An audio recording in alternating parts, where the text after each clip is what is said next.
melakukan rekapitulasi suara secara nasional langsung dari gedung KPU Rahman. Baik Indi, Rivi dan juga pemirsa, saat ini di ruang semi permanen tempat saya mengabarkan, ini merupakan ruang yang nantinya akan dipergunakan oleh KPU untuk memantau jalannya perhitungan suara nasional. Perhitungan suara nasional baru akan dilakukan pada tanggal 25 April hingga 22 Mei 2019. Dan saat ini, ruangan ini telah rapi dipersiapkan oleh KPU dan nantinya akan dipergunakan untuk melakukan perhitungan suara. Dan saat ini, baru saja beberapa saat yang lalu kami mewawancarai Komisioner KPU, yakni Wahyu Setiawan, yang menyatakan bahwa sempat pagi hari tadi server KPU down sehingga tidak dapat diakses oleh masyarakat dan masyarakat tidak dapat melihat bagaimana jalannya perhitungan real count yang dilakukan oleh KPU. Namun saat ini perbaikan terus dilakukan oleh KPU agar masyarakat dapat melihat secara langsung bagaimana real count atau perhitungan suara langsung yang dilakukan oleh KPU melalui website KPU, yakni dengan metode situng atau sistem hitung yang telah dipersiapkan oleh KPU. Dan saat ini dari data sementara yang kami dapatkan pada pukul 7 pagi hari tadi sudah ada 0,1% suara yang masuk atau sekitar 810 TPS yang telah dilakukan perhitungan suaranya oleh KPU. Dari data tersebut diperoleh hasil 45% oleh kubu 02 dan 55% oleh kubu 01. Dan saat ini KPU terus memperbaiki sistem tersebut agar dapat dibuka, diakses oleh masyarakat.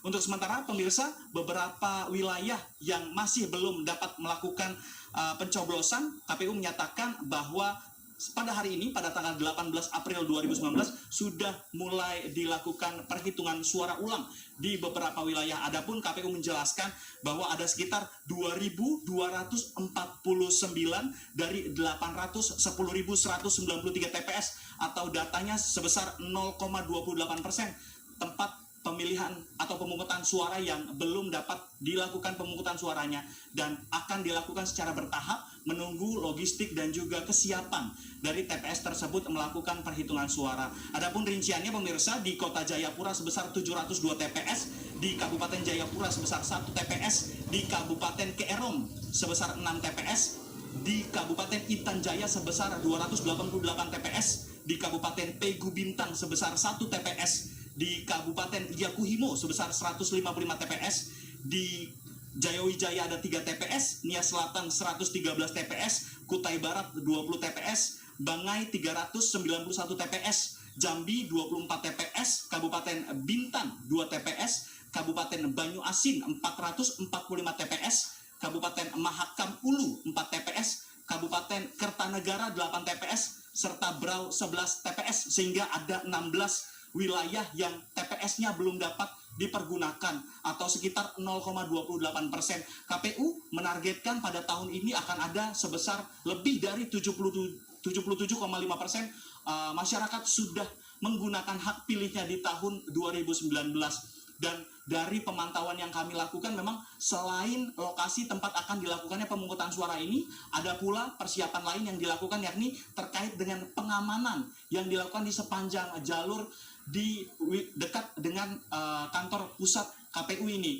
Memang saat ini di luar sudah banyak berkumpul anggota personil gabungan yang terdiri dari TNI, polisi, baik itu polisi ataupun BRIMOB, yang sudah mulai melakukan penjagaan di luar, pemirsa. Memang viral mengenai beberapa kecurangan yang dilakukan selama proses pemilihan umum ini berjalan. Untuk sementara itu, Indi dan juga Rivi, saya kembalikan ke Anda di studio. Ramlan, saya tidak tahu apakah teman-teman kita di KPU, Ramlan, ini sudah mengikuti perkembangan sosial media juga gitu. Ini ada pemberitaan yang harus segera mungkin diklarifikasi oleh KPU.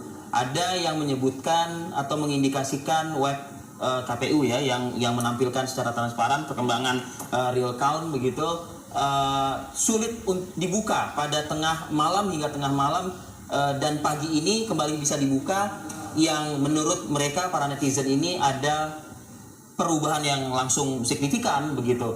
Ramlan juga sudah mengetahui hal ini tentunya. Apakah mungkin KPU akan bersuara menjawab hal-hal ini, Ramlan?